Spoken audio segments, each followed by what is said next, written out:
Excellent. All right. So welcome. We have 18 folks in the room today. This is my first workshop of the fall 2021 semester. And I'll tell you, I am happier than a dog with two tails. I've missed this. So thank you for coming today.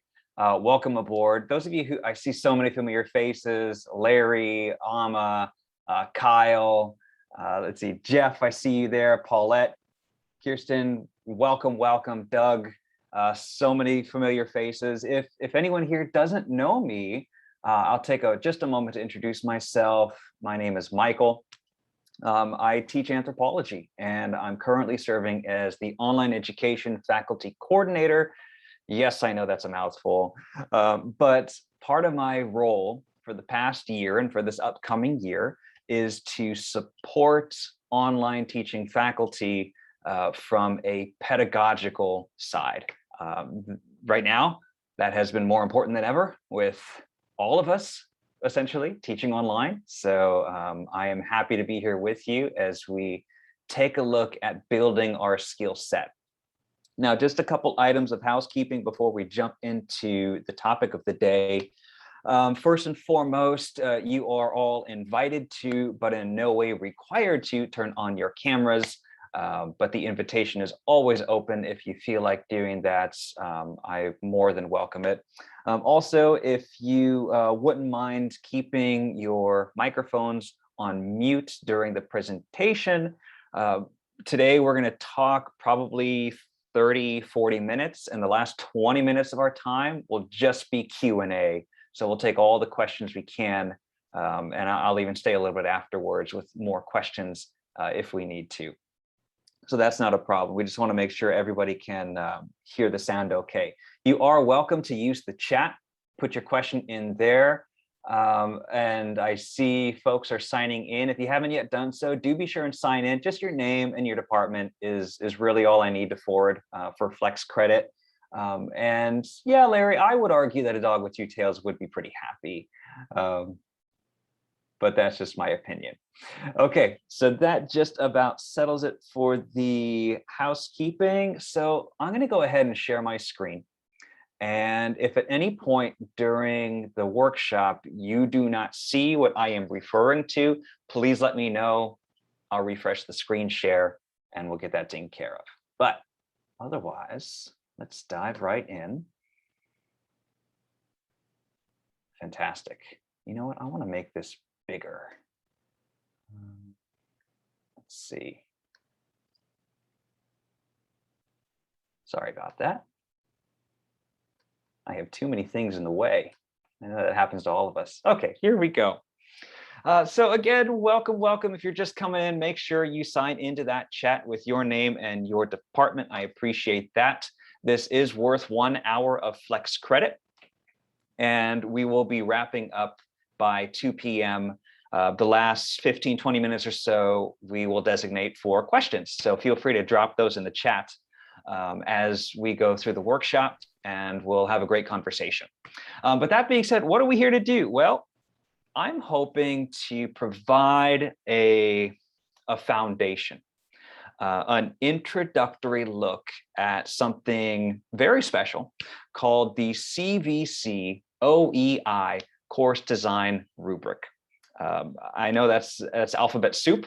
That's a lot of abbreviations there. We're going to unpack that together. We're going to figure out what that means. But more importantly, we're going to learn how can it enhance your online teaching. And for me, this applies really to anybody. If you just started teaching online with the pandemic, or if you've been teaching online for quite a bit longer, I find this course design rubric has something for every one of us to work on.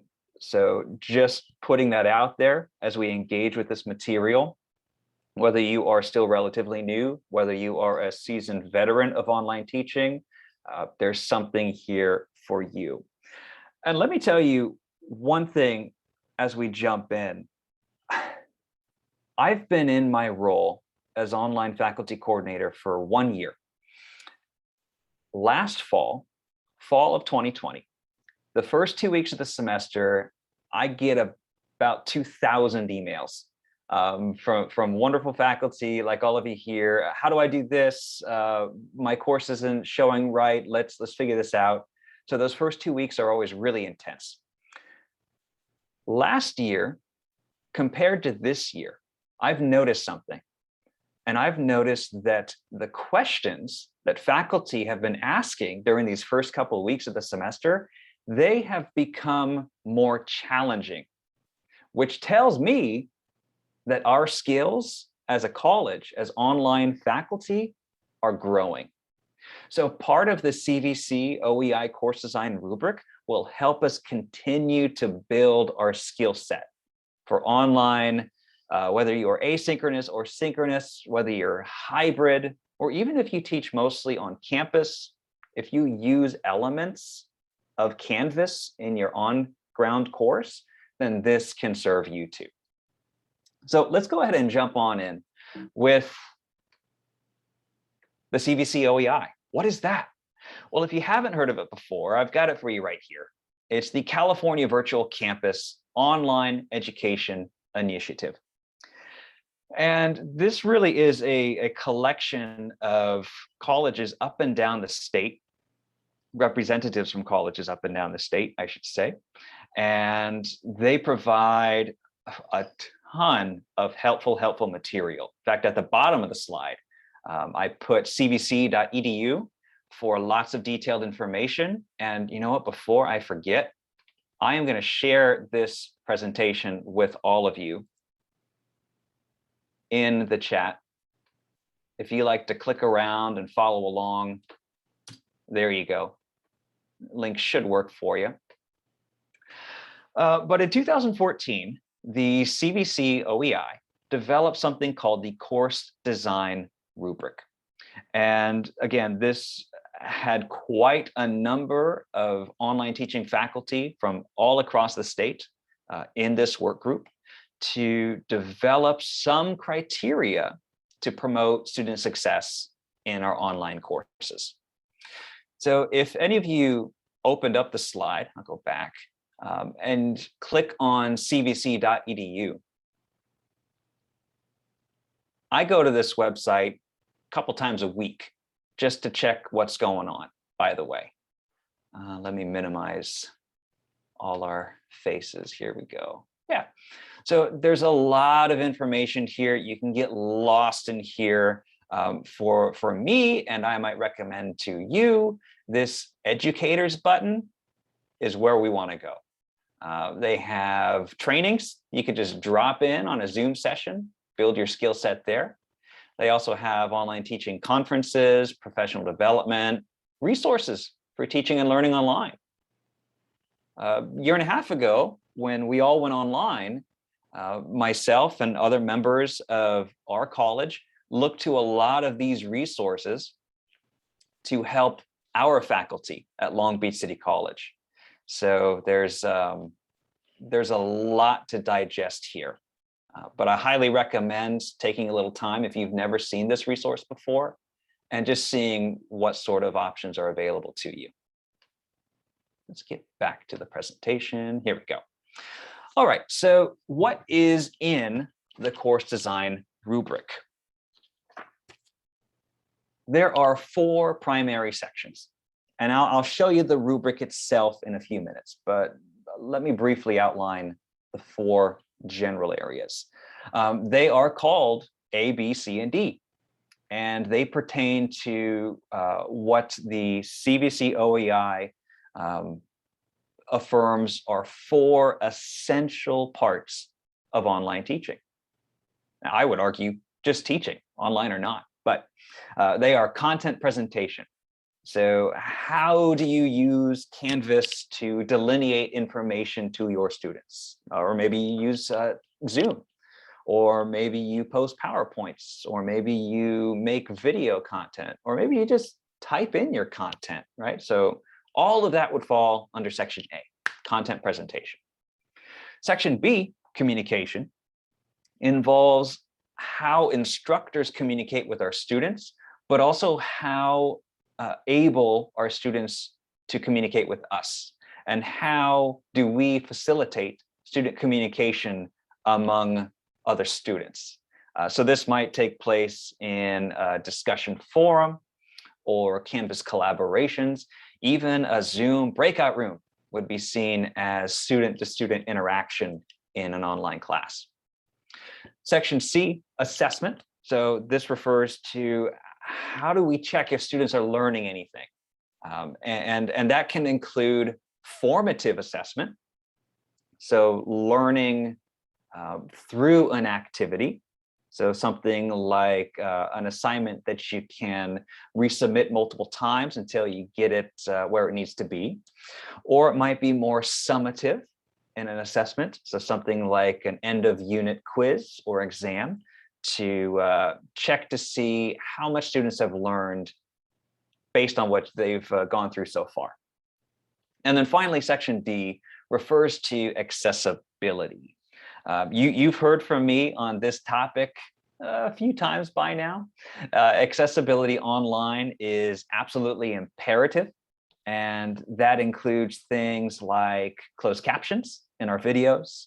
That includes things like alternate text in our images, even something like how you format a Canvas page can have implications for accessibility.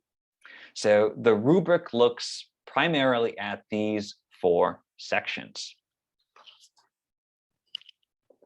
Furthermore, within these 4 sections, online instructors can be categorized in one of 3 ways.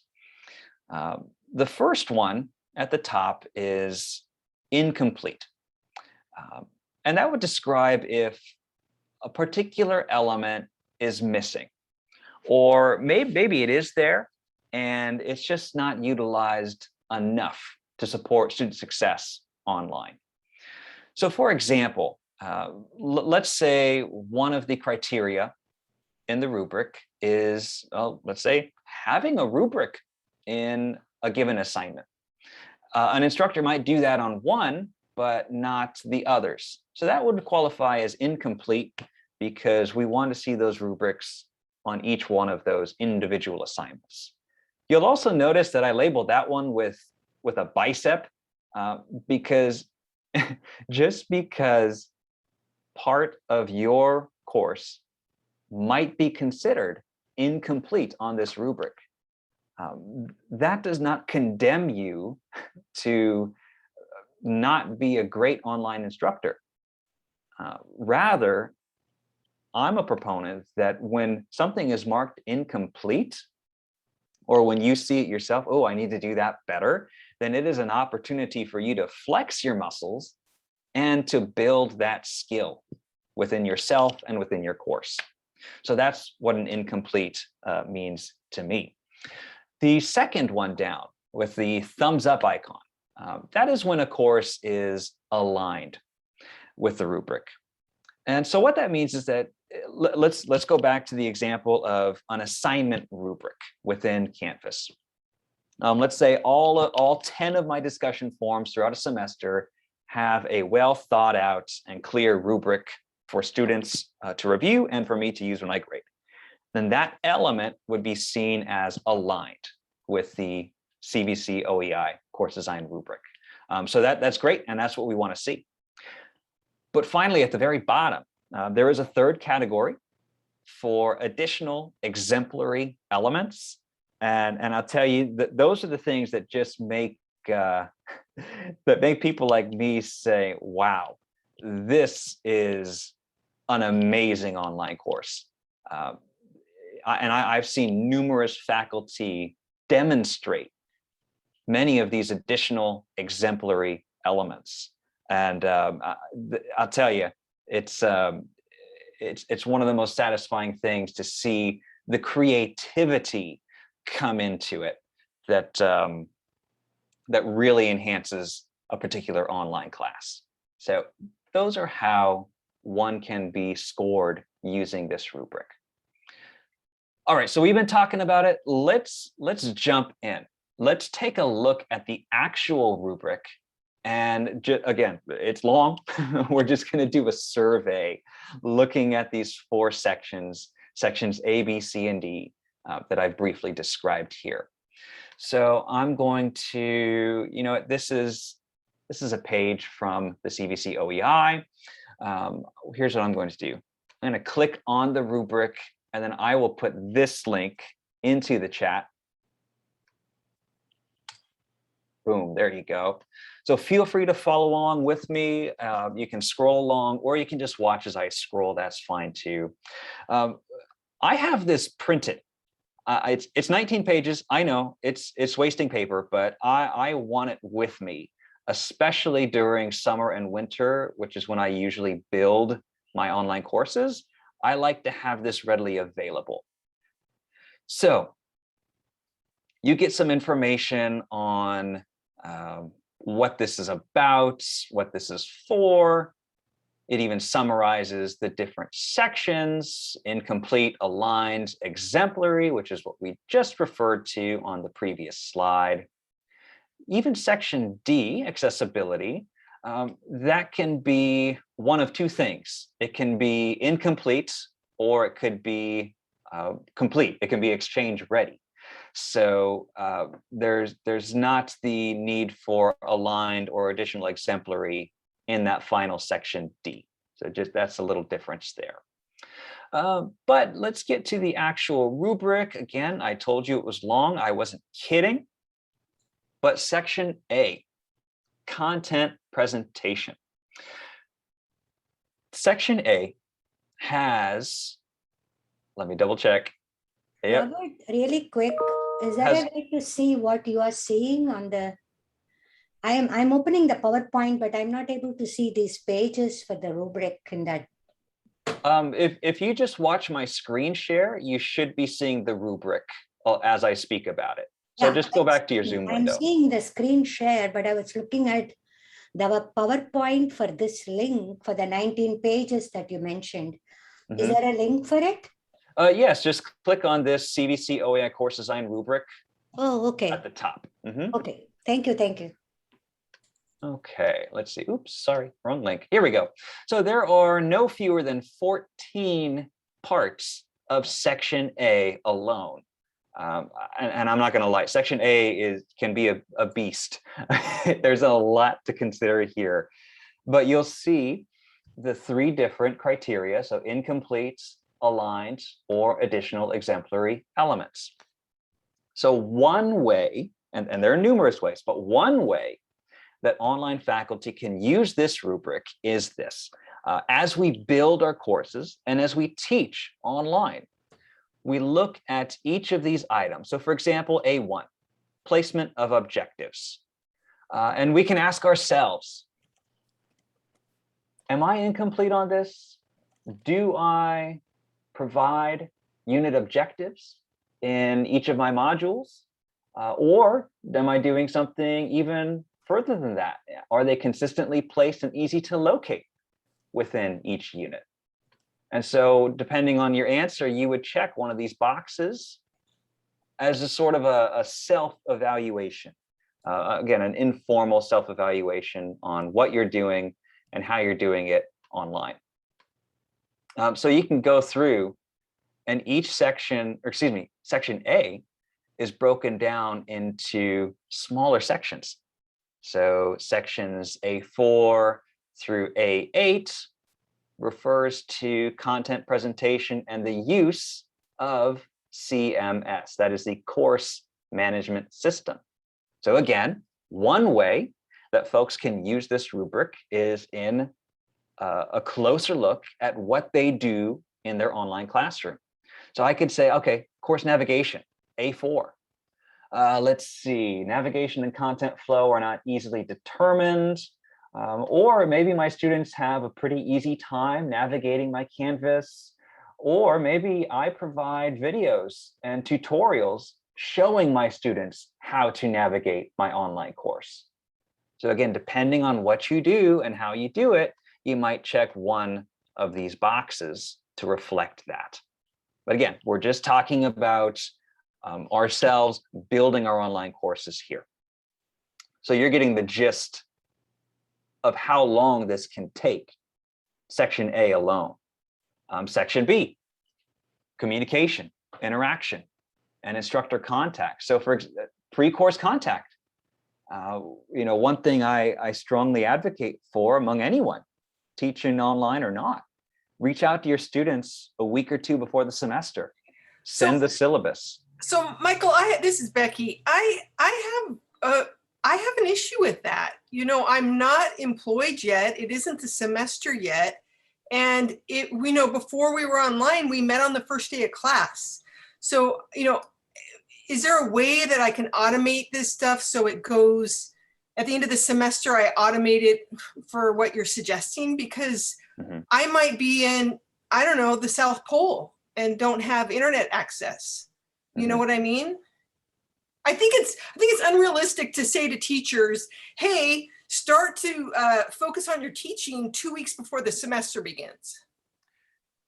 I hear your comment, Becky. And of course, exceptions will happen, the next time anyone is in the South Pole. I completely understand that. One of the things that, since this was created, I would say makes online teaching a little different than on-ground teaching, is that instructors could not historically just publish their Canvas course the first day of the semester and expect to be ready to go. It's not like walking into the classroom on the first day in a physical classroom. So there is a bit of legwork involved ahead of time. So the inclusion of this B1 criteria really for online teaching is part of the online teaching preparation process anyway.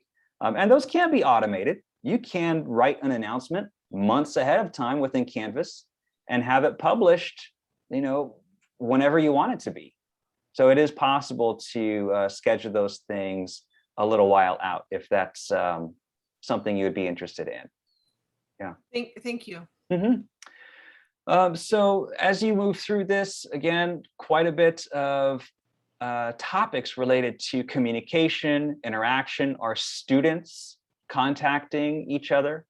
Are they able to initiate their own contact with one another? Something like an open discussion forum where they can arrange study groups or ask each other questions, something of that nature.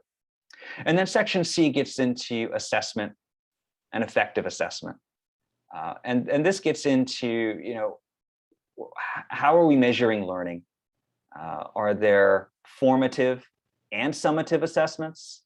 Are there multiple modes of assessment present as opposed to only one?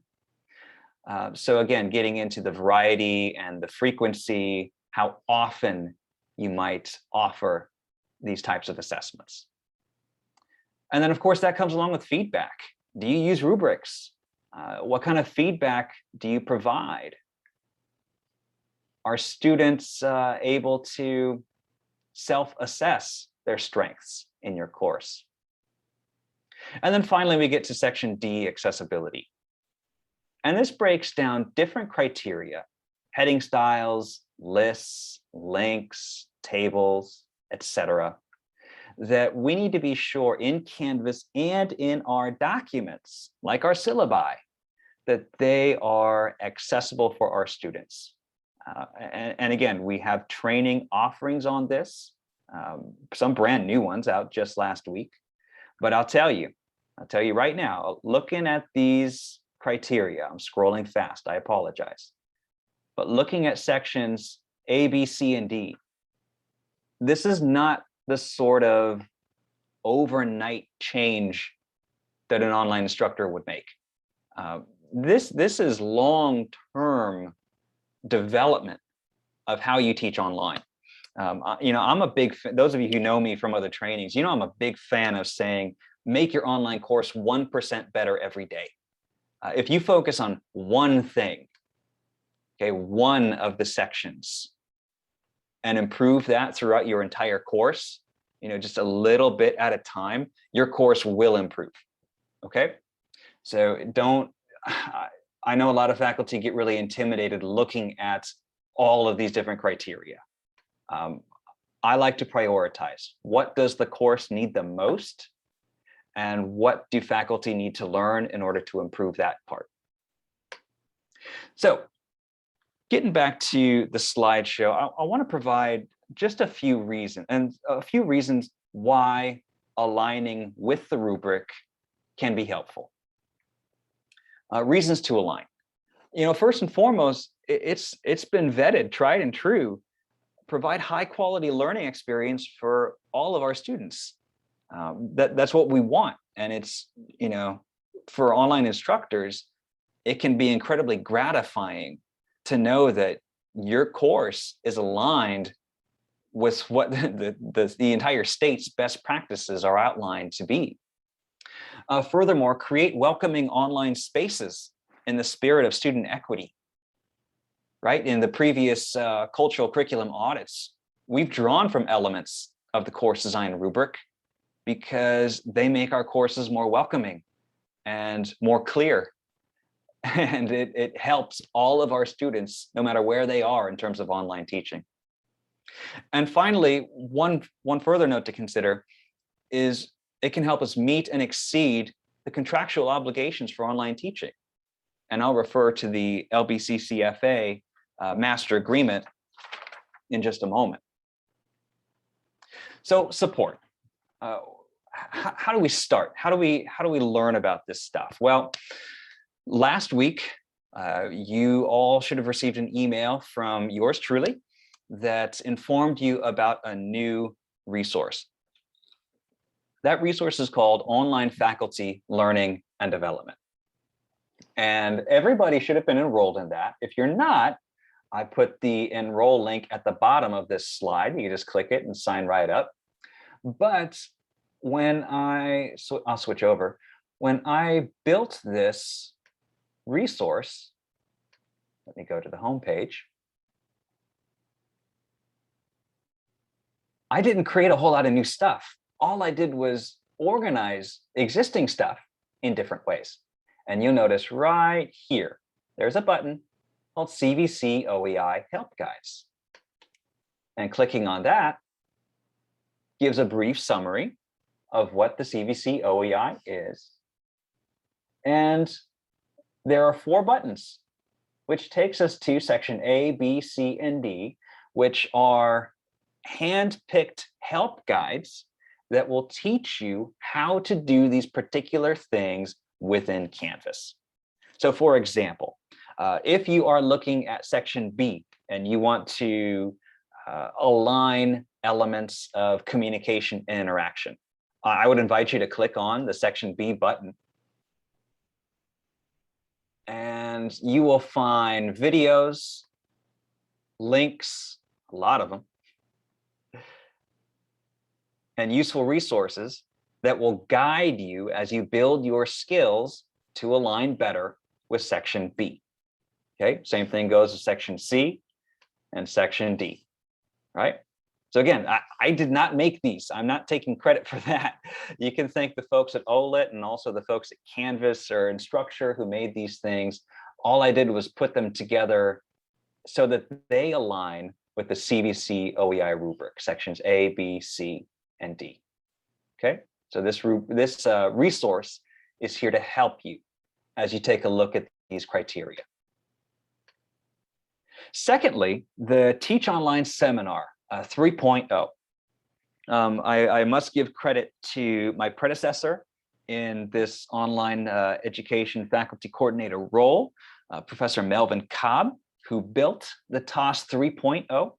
And every single one of you has probably been through it by now or gone through something comparable with at one or a different college. But this TOS 3.0 was built to reflect the criteria of the course design rubric. And maybe you didn't even realize it as you went through, but the connection now should be quite clear. You see this is the Teach Online Seminar. We all had to do it, even me. And you have A, B, C, and D that correlate with the CVC-OEI course design rubric. So as you went through and revised your syllabus, right, it used elements of section A. of the rubric. So this isn't new information to you. We're just putting it in a slightly different packaging. And then, of course, oh, and if you haven't done the TOS, or if you want to take a look at it again, you can re-enroll anytime.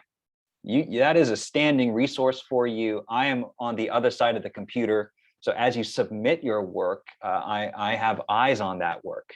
So you want to take a look at it and do some practice, you are more than welcome to do so. And then also I'm going to refer to the LBCCFA online course checklist in the relatively new contract for full-time faculty that refers to these sections of the rubric. In fact, here's the master agreement. I'll put that in the chat in case anybody wants to look at it with me.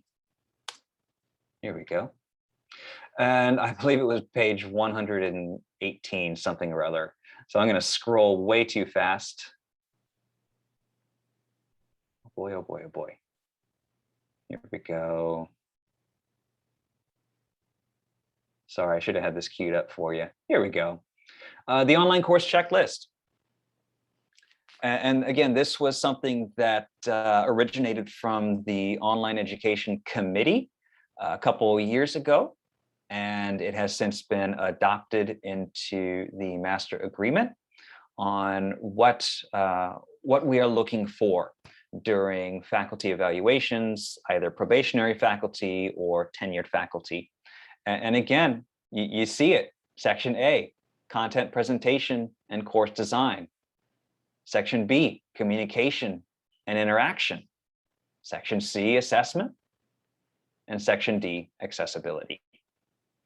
And you'll notice that not the entire rubric is not here, right? So there's not 14 elements for Section A. They are consolidated in many ways.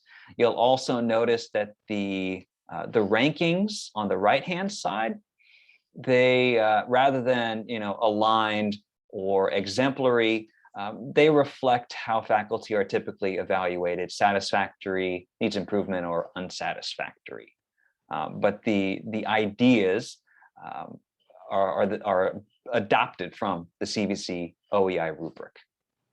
So again, learning about the rubric, seeing how you can apply it to your online class, it makes sense. So this is one of the reasons I'm holding these workshops, and one of the reasons why I built the online faculty learning and development page that I showed you a moment ago.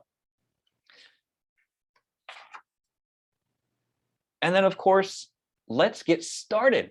So if this seems like something you are willing and ready to do in the context of your online course, this semester, we will be offering recurring workshops, 1 hour long, just like this, recurring workshops that summarize and get you oriented to each of the 4 sections.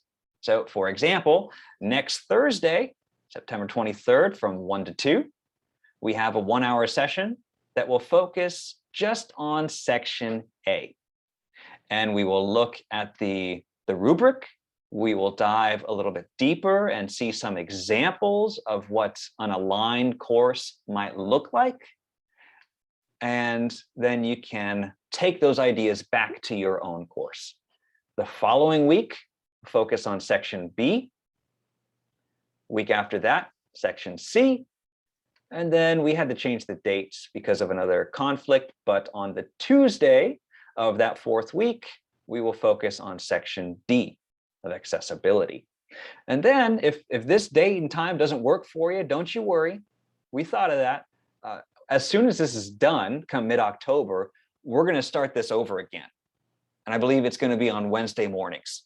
So completely different day, completely different time to try and meet folks where they are.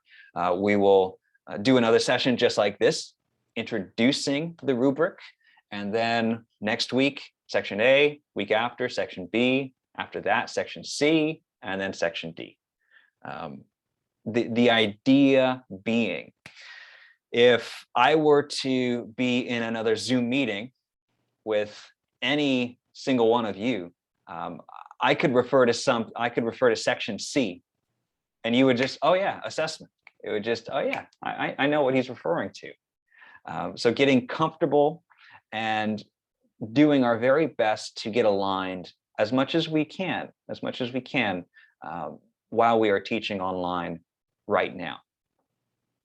So with that being said, I know there were a lot of questions in the chat, so I'm actually grateful that it's 1:37. We still have 20 some odd minutes to revisit some of those topics. So I'm grateful for that. But, you know, before I open it up and do kind of a free for all, looking at the chat, let's take some questions, let's talk about this stuff. I actually would like to launch a poll. And I'd like to launch this poll to better understand where faculty are in terms of how do you want to address this? Where do you want to go from here? So I'm going to launch a poll. And again, this is anonymous. I'm not going to know who says what. There's only 2 questions. It should just take you a few seconds. So if you would be so kind to participate in this poll, I would appreciate it. Take a minute.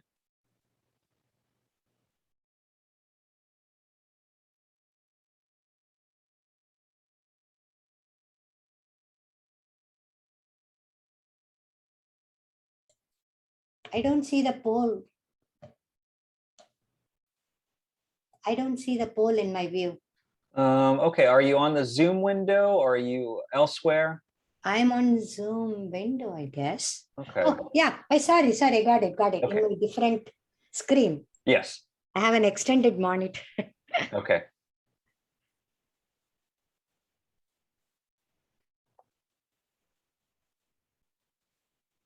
Hey, Michael, just to verify that D date that's on a Tuesday instead of a Thursday, that's going to cover the D part of the thing. It's not a reorientation, right? Correct. That is the accessibility one.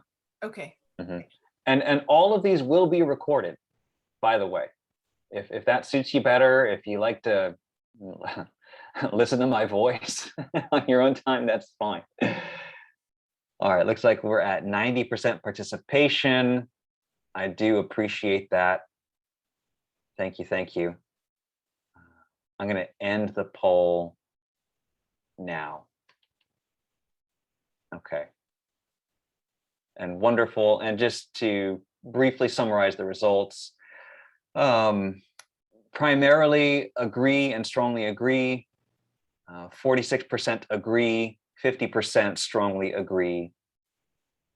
For the first question. Second question, let's see, there's strongly disagree, 11% neither agree nor disagree, 54% agree, and 32% strongly agree.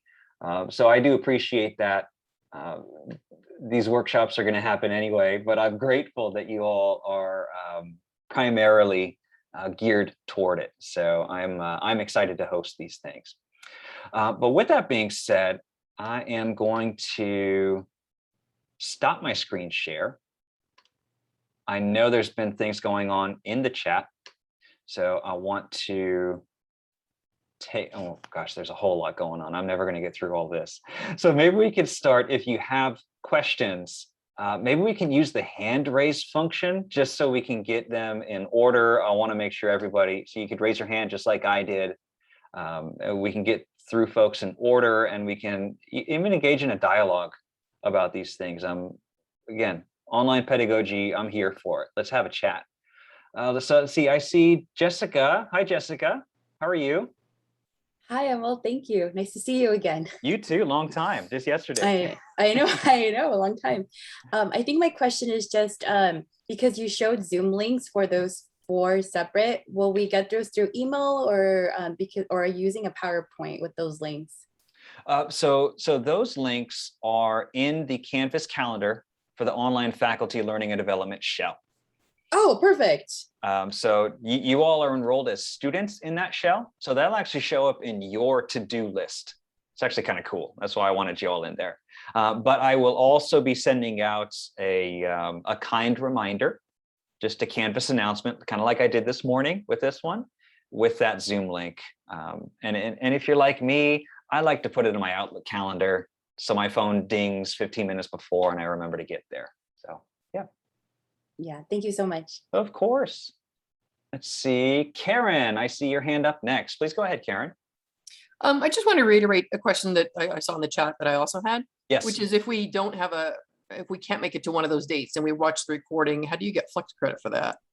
So when you submit your flex forms in May or by May, there is a flex verification section where you just note that these workshops that you've attended, even if you didn't attend live.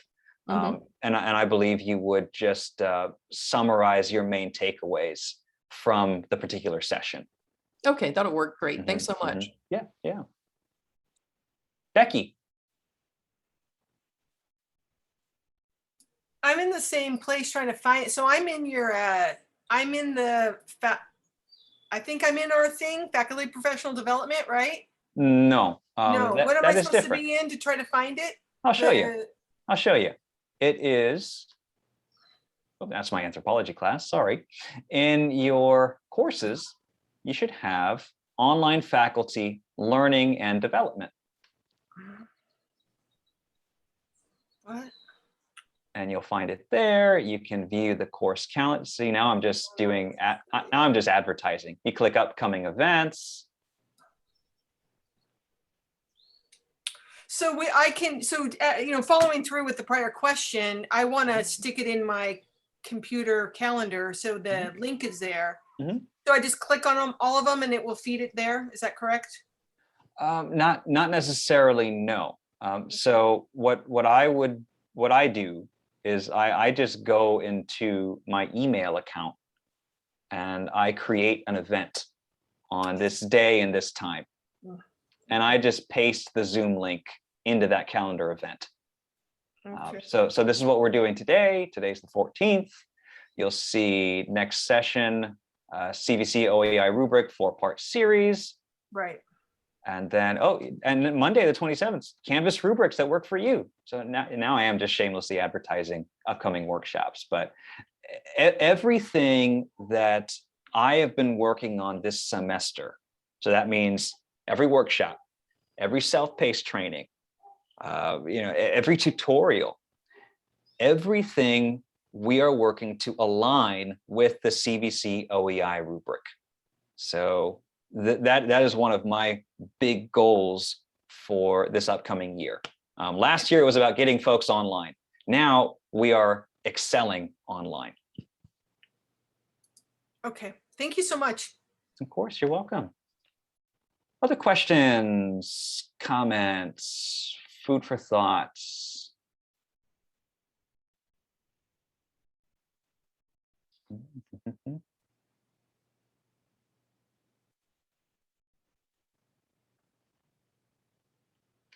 And I am scrolling through the chat just to make sure I don't miss anybody. Yes. Okay, yeah, good idea, Larry. Absolutely. Send all dates. Yes. I'm sure I can chat after the meeting, no problem. Okay. How do I see? Okay, now I like the question, Larry. I want to make sure that I get to the ones about CVC first. So let's see. Okay, so I see an accessibility question in here, and that's from Larry as well. Managing contrasting colors and getting dinged for it by the alignment assessments is tricky. Yeah, I hear you. Accessibility can be tricky and is something we are all constantly working on. So I'm going to share my screen again. And this is on topic. I'm not just advertising now, I promise. But we just launched some new trainings. And they are optional. I want to make that clear. These are flex credit opportunities. They do not make or break your status as an online teacher. For that, we need Growing with Canvas, and we need the Teach Online seminar. Those are our 2 requirements. But optional trainings include things like the 10-day accessibility challenge. I did a pilot with this course last semester with 113 part-time faculty at Long Beach City College, and the results were amazing. This is broken down into 10 very, very small lessons, hence the 10-day challenge. And the idea is each day of the 10 days, you learn a new accessibility course design skill. Headers, color contrast, closed captions, etc. And the goal of this course is for you to make these actual changes in your class and to demonstrate how your accessibility score improves over time. So again, this is another course where I have eyes on the other side of the computer. I'm the one looking at your submissions, and I'm also there to help you kind of solve some of these tricky situations when it comes to your particular class, because it can be very tricky depending on what you teach and how you teach it. I had an art history professor has something like 1,000 images, 1,000 pieces of artwork to show in their online course. Said, how am I going to write alt text for all of them? You know, so there are unique situations based on what you teach, and we want to be here and meet those needs.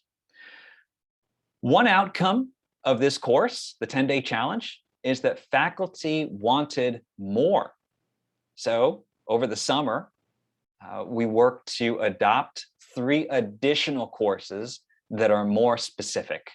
The first one is PDF accessibility. Second one, Microsoft Word accessibility. Okay, that might be a syllabus, it might be an essay prompt, and then even PowerPoint accessibility. So your lecture notes or slideshows, or even student presentations and projects.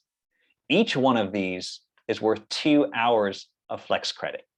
And it is completely self-paced. So there is, I am not reviewing submissions. It's really just, here's your information, take your syllabus and walk through it. But they are beneficial. I vetted them, each one before making them available for Long Beach City College faculty. These actually come from @ONE, the online network of educators, which is very closely tied with the CVC-OEI. So accessibility is an ongoing goal, ongoing. I see some hands were raised. Oh, I think they're the same hands, Karen and Becky. Are they the same hands, or do you have other questions? No, I just didn't take my hand. I say, look at, I'm just a little rusty. That's Forgot to okay. put my hand down. That's okay. Yeah, yeah. Let's see, Christy. Once we feel our online course is sufficient, based on the criterion in this rubric, well, our Canvas shall be evaluated and approved. Oh, thank you, Christy, for that question. Thank you. Hi, Michael. Hi. Hi, good to see you and everybody. Yeah, I was just curious, what's the end result? So yeah, no, thank you. We are lucky today.